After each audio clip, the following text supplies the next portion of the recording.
14 até o 17. 2 Timóteo, capítulo 3, do 14 até o 17.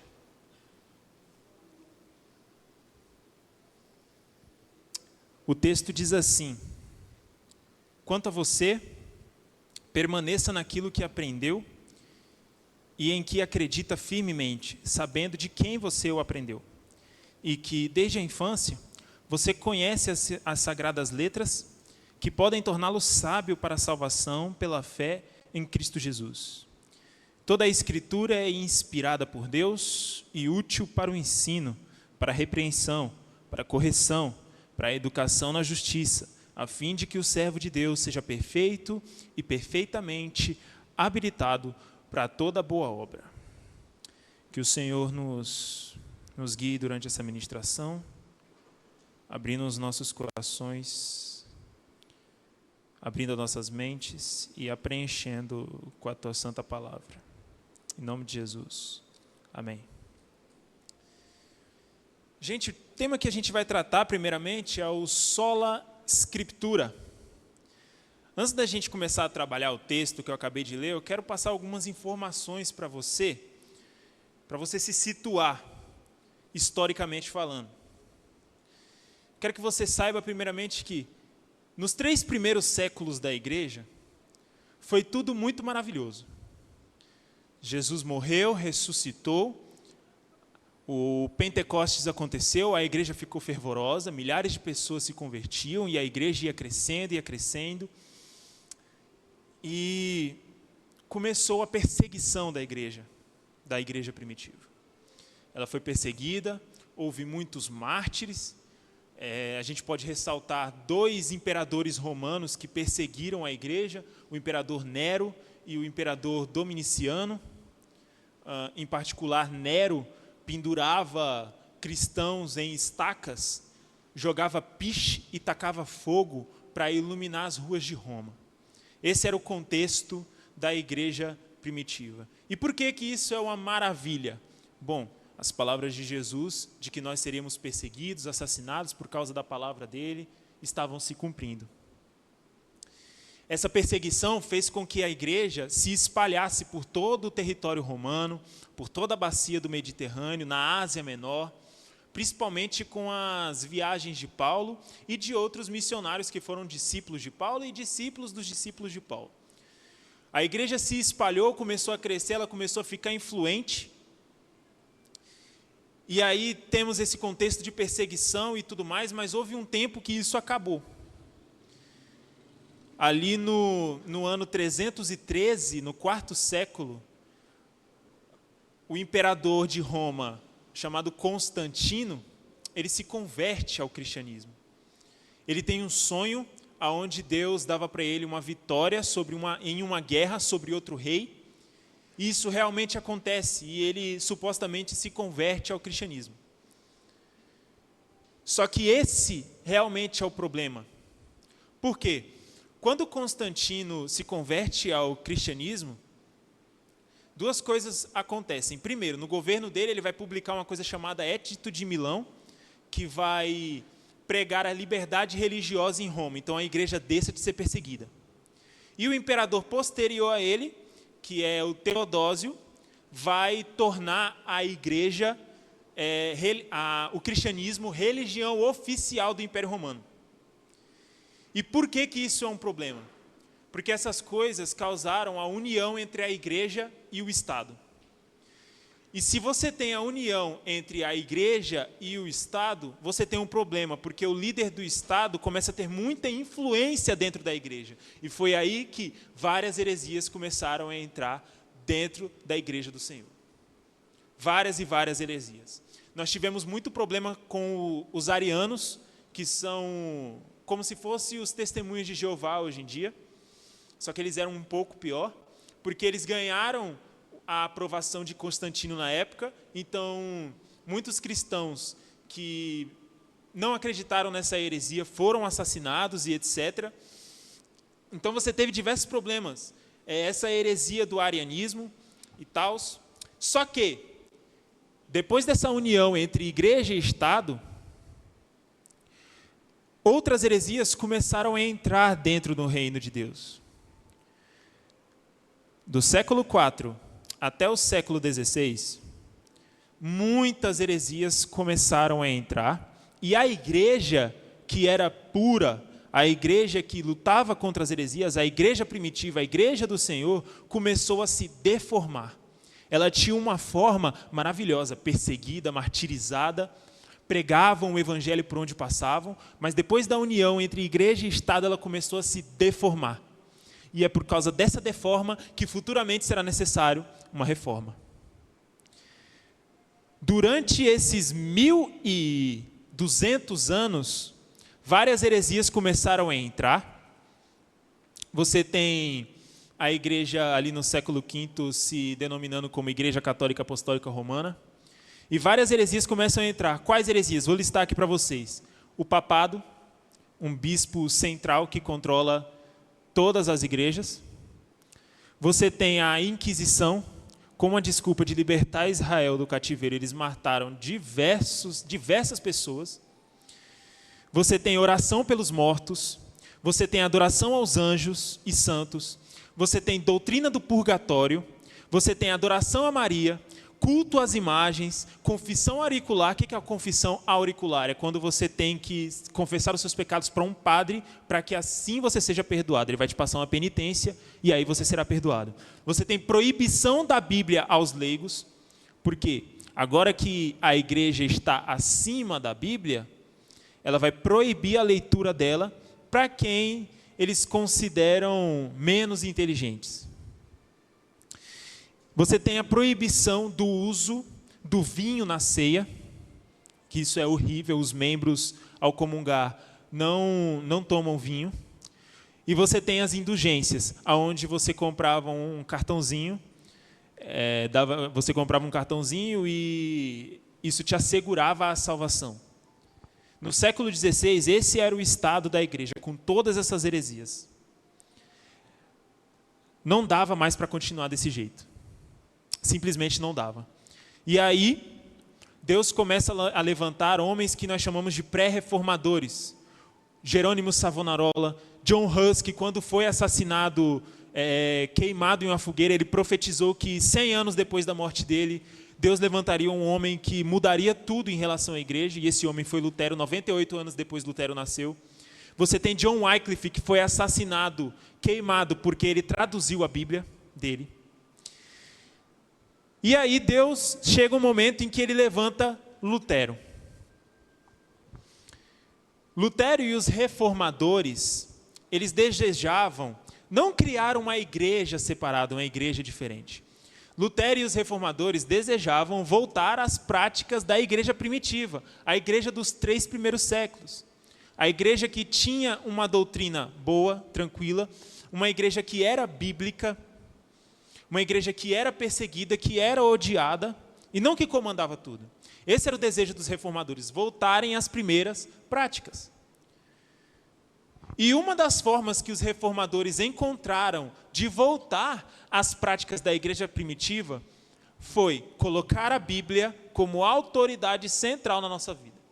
Foi tratar a Bíblia como o livro que revela toda a vontade de Deus, e devemos basear a nossa fé nesse livro. E não no que a igreja diz. Muito pelo contrário. A igreja deve ser serva da Bíblia. A igreja obedece à Bíblia. A igreja acredita no que a Bíblia diz. A igreja não inventa doutrinas que não estão na Bíblia, como todas essas heresias. Se você perceber, todas essas heresias que eu citei para você aqui, não estão escritas na Bíblia e nem podem ser deduzidas. Então essa foi a forma que Lutero e os reformadores encontraram de voltar às primeiras práticas. Tratar a Bíblia como autoridade central na vida cristã. Que nós nomeamos posteriormente como sola Scriptura. Somente a Escritura é o significado. E o que significa o sola Scriptura? Nas palavras do teólogo Matthew Barrett, sola Escritura significa que somente a Bíblia, por ser a palavra inspirada de Deus, é a autoridade inerrante, suficiente e definitiva para a igreja. O que isso quer dizer? Pelo fato da Bíblia ser inerrante, ou seja, ela não contém erro em nenhum texto, ela não possui nenhum tipo de contradições, todos os homens, principalmente ateus e cristãos liberais, que tentam encontrar algum tipo de contradição na Bíblia, sempre falham miseravelmente.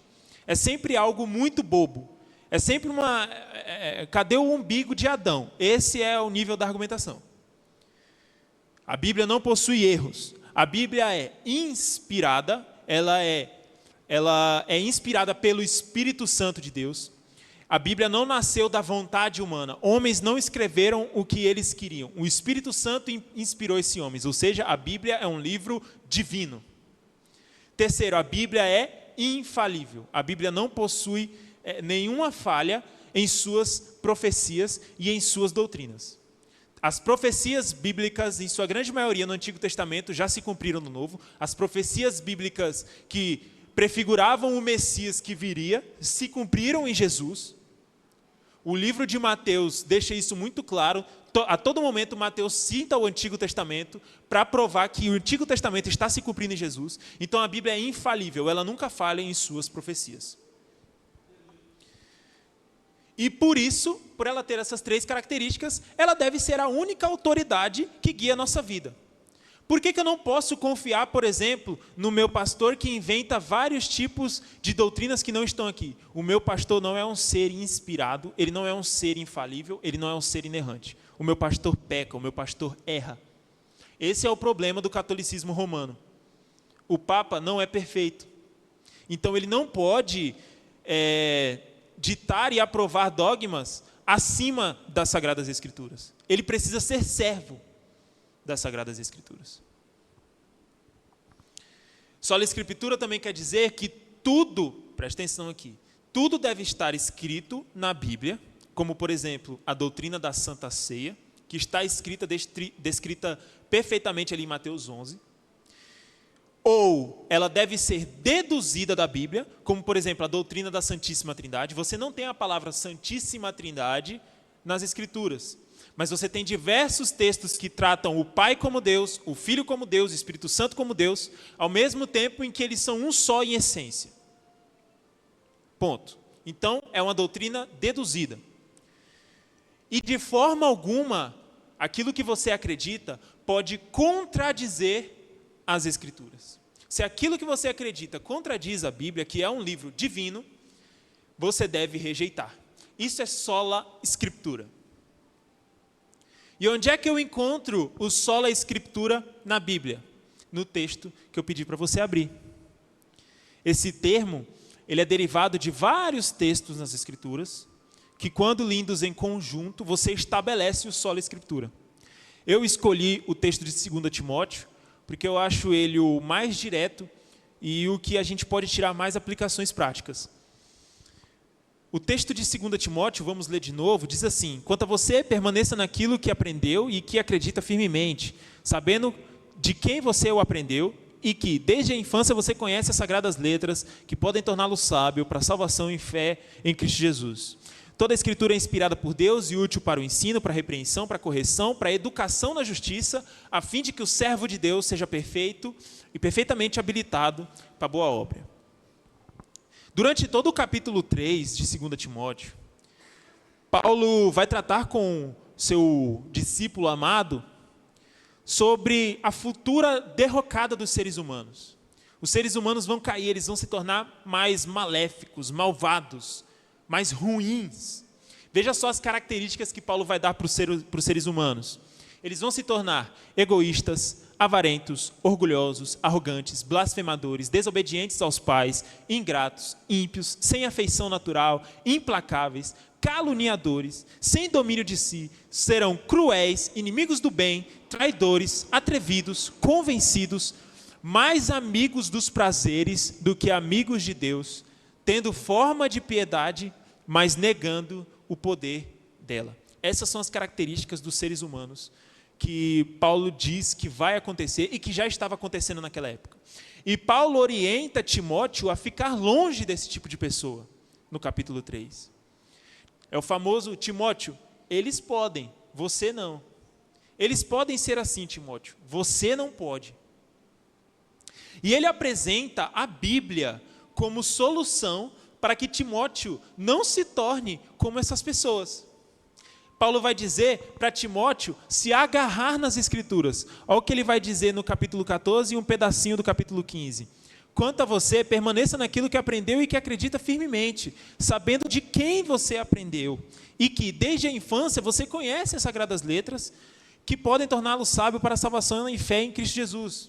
O que Timóteo aprendeu? O capítulo 3 todo nos leva a crer, e os próximos versículos 16 e 17 nos leva a crer que Paulo está fazendo referência à palavra de Deus. O que Timóteo aprendeu de Paulo e desde criança são as Sagradas Escrituras. É a Bíblia, a palavra de Deus. Ele diz, permaneça firme na palavra de Deus. Permaneça firme nas Sagradas Escrituras. Essa é a solução para que nós também não nos tornemos como essas pessoas que Paulo descreveu aqui. Não adquiramos essas características horríveis, caluniadores, mentirosos, cruéis. Agarrar-se às Escrituras, agarrar-se à palavra de Deus, é a solução para mantermos uma vida de santidade, como nós veremos daqui para frente.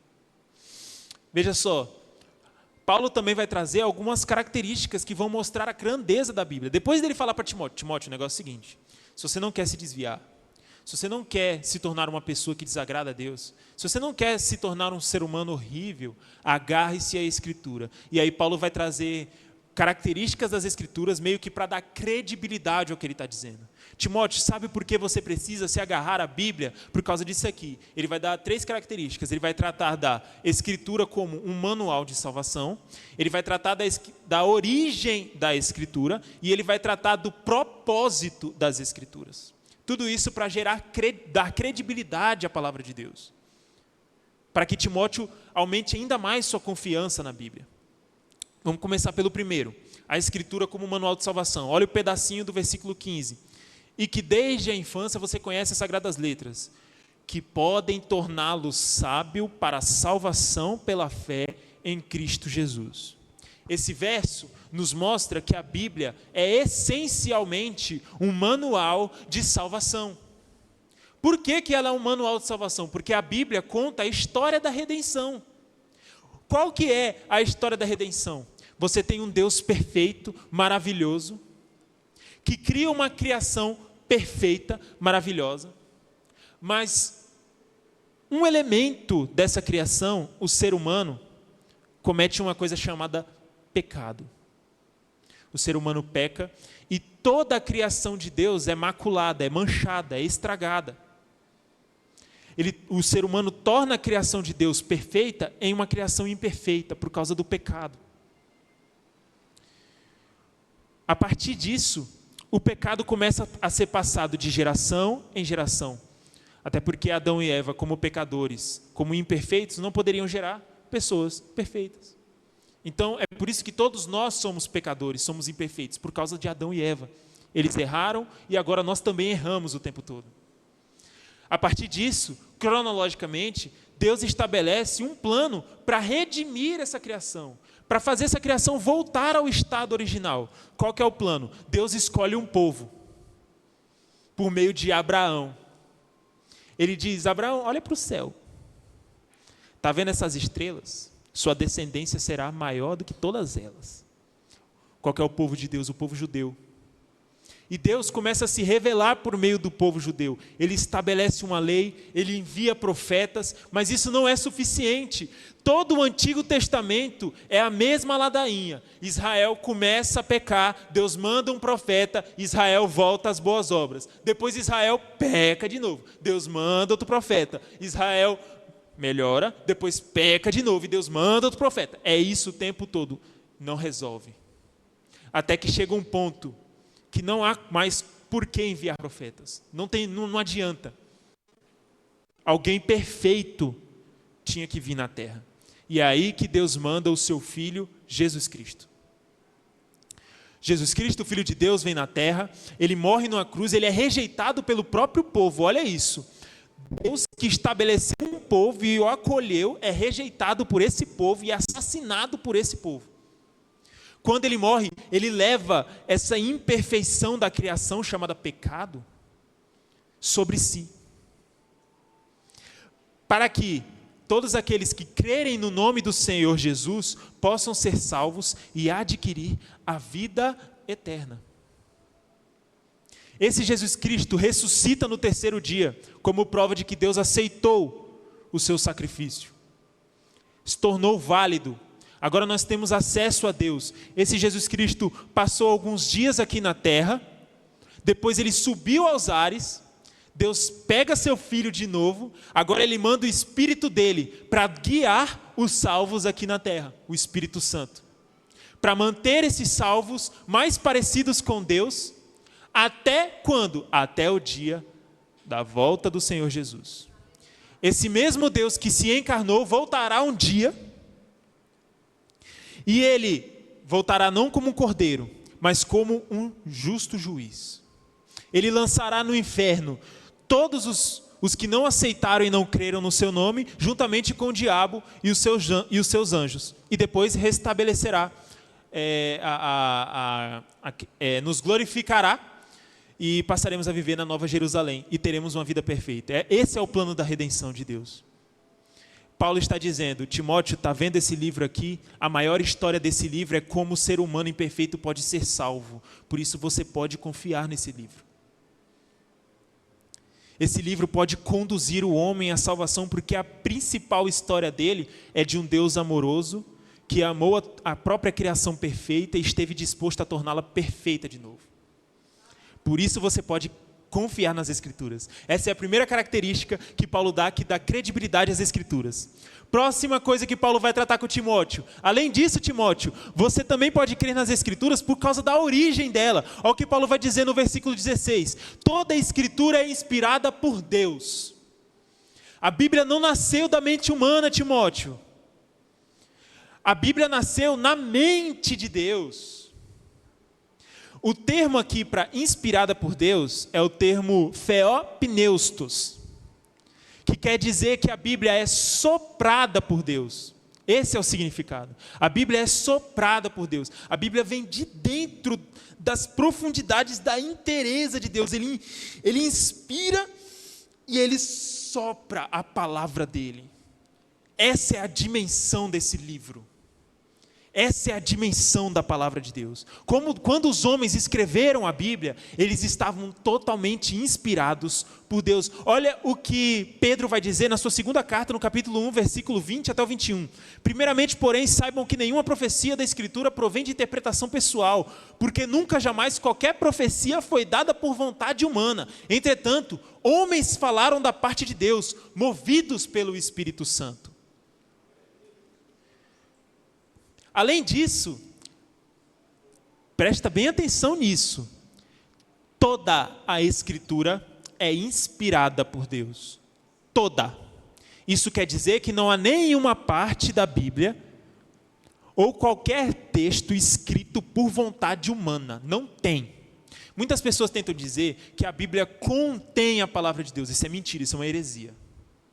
A Bíblia não contém a palavra de Deus. Por quê? Eles dizem isso porque eles tratam alguns textos, como por exemplo a Bíblia no Antigo Testamento, nomeando o morcego da maneira errada. Então não, isso aqui não foi Deus que escreveu. Mas isso é anacronismo, está errado, não é assim que se interpreta a Bíblia.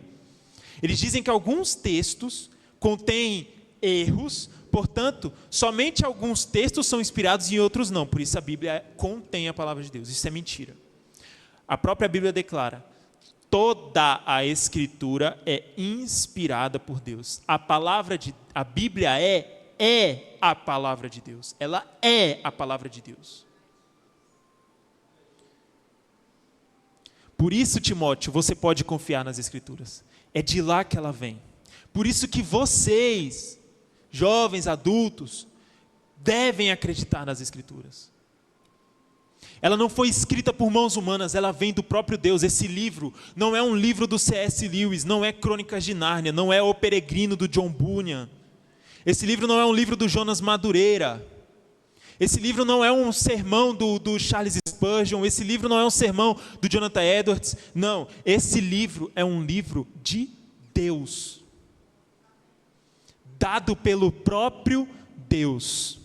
Nós não podemos negligenciá-lo.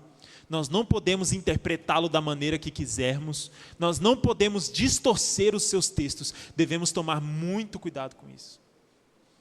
Porque esse livro é divino, é poderoso. A palavra de Deus é viva e eficaz.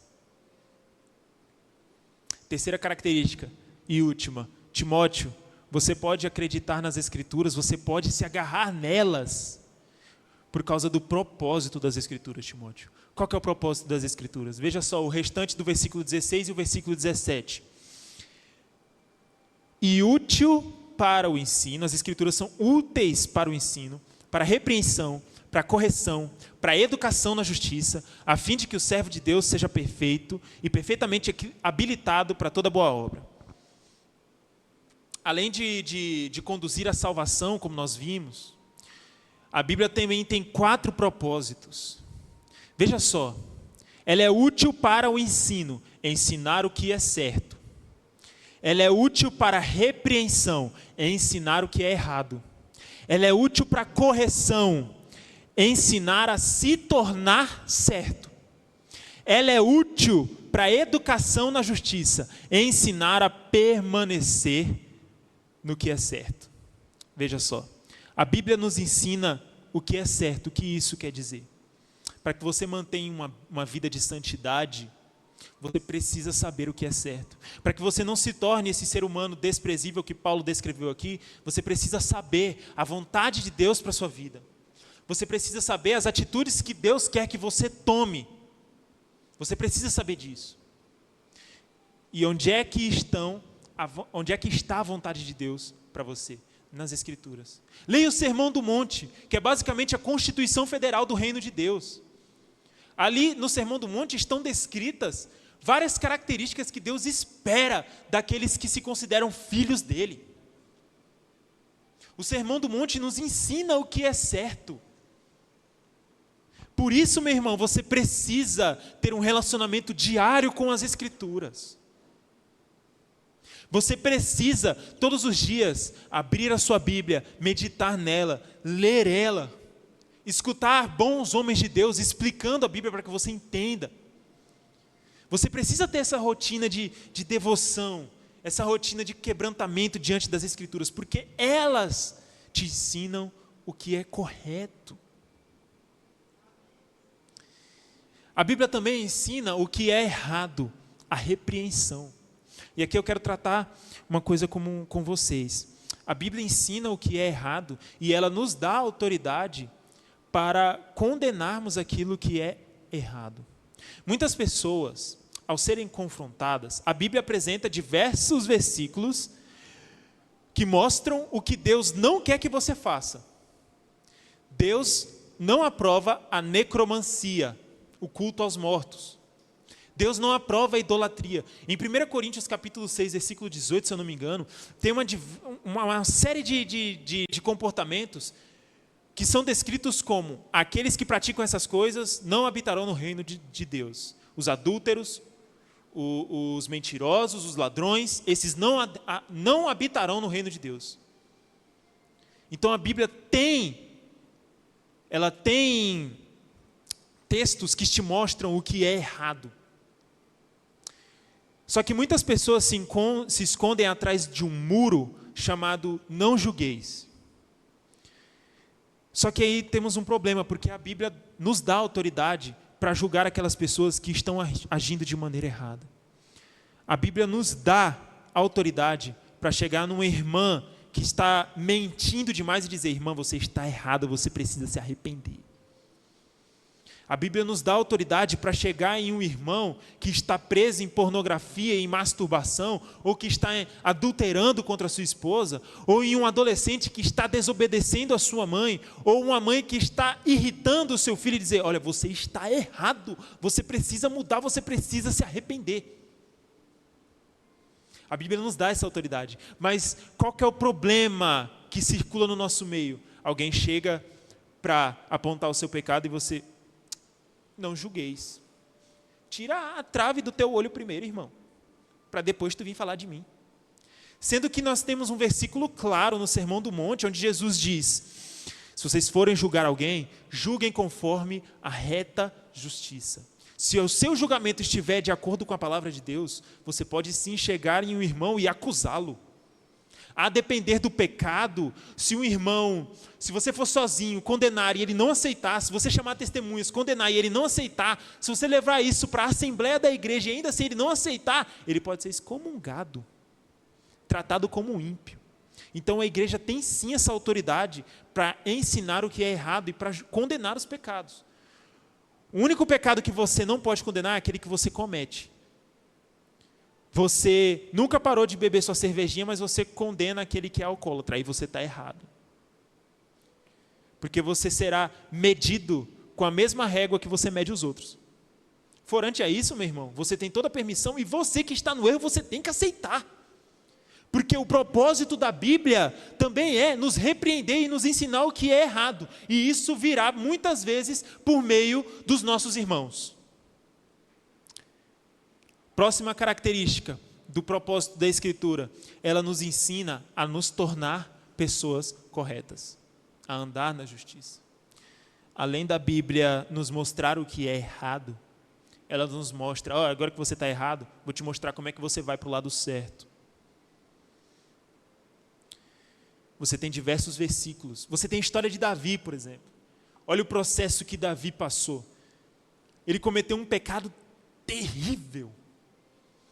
Ele roubou uma mulher de um homem casado, matou o cara, engravidou a mulher e escondeu isso por 9 meses. Até que o profeta Natan chega e condena o pecado dele. E manda ele se arrepender. Natan agindo como um bom servo de Deus, ensinando o que é errado, como a gente acabou de ver. Davi passa uma semana aos pés de Deus, chorando, se quebrantando, pedindo para Deus não matar o filho dele. Mas, mesmo assim, Deus retira a vida do garotinho que nasceu. Só que, depois que Davi se levanta, ele se levanta um homem renovado. Ele assume aquela mulher cuja ele matou o marido dela para que ela não ficasse sozinha naquela época que era terrível para uma mulher viúva viver. Ele assume o filho, mesmo tendo morrido, mas logo depois ele dá um jeito de fazer outro. Então veja a transformação de Davi. A Bíblia narra a história de um homem que caiu, ao mesmo tempo que ela mostra como esse homem se reergueu e continuou sendo o homem cujo coração de Deus. A Bíblia diz, você pecou? Pecou, mas ainda há salvação para você. Seus pecados não retiram seus pecados, não retira a sua salvação, porque a Bíblia ensina uma coisa chamada justificação. Seus pecados foram condenados em Cristo. Então não resta condenação para aqueles que creem em Cristo Jesus. Você só precisa se arrepender e voltar às boas práticas. E como você faz isso? Obedeça os textos que te ensinam sobre oração, sobre jejum, sobre quebrantamento. Leiam os salmos. Os grandes homens de Deus erravam e eles iam diretamente e eles paravam a vida deles e Deus me perdoa. Deus, arrebata meu coração para você, quebranta o meu coração. A Bíblia também tem um poder de nos ensinar o que é certo. E nós, como igreja, também temos que ensinar as pessoas que erraram a tornarem-se certas. Nós também temos o poder de ir lá e apontar o pecado? Temos. Mas logo após apontar o pecado, irmão, vou orar por você agora. E se você quiser entrar em um processo de discipulado comigo, para a gente se reerguer junto, eu estou disposto a te ajudar. E por último, a Bíblia nos ensina a nos permanecer no que é certo. Educação na justiça. A Bíblia, como que a gente permanece no que é certo? Permanecendo perto de Deus. Permanecendo em um relacionamento com aquele que queremos imitar. E a Bíblia nos ensina a fazer isso, por meio da oração. Quando você for orar, entra para dentro do teu quarto, fecha a porta e ora ao teu Deus. Orar como? Com coração quebrantado. Deus não recusa um coração quebrantado e contrito. Vai ler tua Bíblia? Tem que ler todos os dias. Olha os bereanos que conferiam tudo nas Escrituras. Em Atos 17. Vai jejuar? Tem que jejuar mesmo, porque Jesus diz, haverá um dia em que eu, o noivo, serei retirado do meio de vocês e vocês vão ter que jejuar, bro. A Bíblia também nos ensina a permanecer no que é certo. E nós devemos ensinar os outros a permanecer no que é certo também. E nós devemos nos apoiar nas Escrituras para permanecer no que é certo. Olha só que maravilha. Olha o propósito da Bíblia. É por isso que o Sola Escritura diz que a Bíblia é suficiente para que nós vivamos a nossa fé. Porque a Bíblia, ela protege nossa fé por inteiro. Você quer fazer o que é certo, ela te ensina. Você quer parar de fazer o que é errado, ela te ensina. Você quer se tornar alguém certo, ela te ensina. Você quer permanecer certo, ela te ensina também. E além disso tudo, o finalzinho do versículo vai dizer, a fim de que o servo de Deus seja perfeito e perfeitamente habilitado para toda boa obra. Ou seja, a Bíblia te ensina a ser perfeito para viver a vontade de Deus aqui nessa terra. Olha só que maravilha. E depois de te ensinar isso aqui, meu irmão, depois de você aprender o que é sola escritura, eu espero que você inicie uma vida de leitura bíblica. Todos os dias, sem negligenciar. Esse livro não pode estar solto na sua estante, guardado no teu guarda-roupa. Esse livro deve ser lido todos os dias. Cada palavra ali, até aquelas partes mais chatinhas, que são as genealogias, vieram da inteireza de Deus. A genealogia de Mateus mostra como Deus preservou o seu povo até chegar a Jesus. Como todas aquelas pessoas que apareceram ali, gatos pingados ali na história, todos eles foram anfitriões de Jesus Cristo. É a preservação de Jesus Cristo, da linhagem de Jesus Cristo durante todos os anos. Veja só que maravilha é o sola escritura. Apoiem-se somente nas escrituras. Tudo o que não estiver escrito ou não puder ser deduzido deve ser considerado maldição. Não há espaço para qualquer doutrina que fira as escrituras. Essas igrejas que insistem em voltar para as práticas judaicas que Paulo já condenou no livro de Gálatas, são seitas. Essas igrejas que insistem que nós devemos guardar certos dias da semana, são seitas, porque o nosso descanso está em Cristo, que é o Senhor do dia do descanso.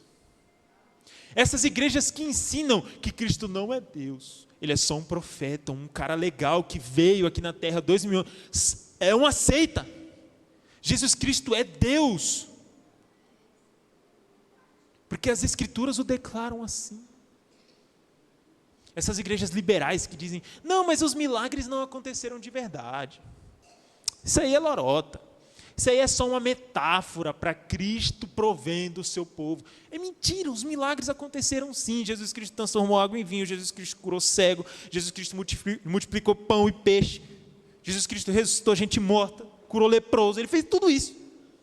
Porque as escrituras declaram isso. Qualquer coisa que esteja fora da Bíblia, tentando tomar o lugar dela, anátema, maldição. Amém, meus irmãos? Isso é sola escritura. Baseiem suas vidas nas escrituras. Agora eu vou pedir para o João Maico, ele vir orar para nós, para que nós tenhamos uma vida de devoção às escrituras. Muito obrigado.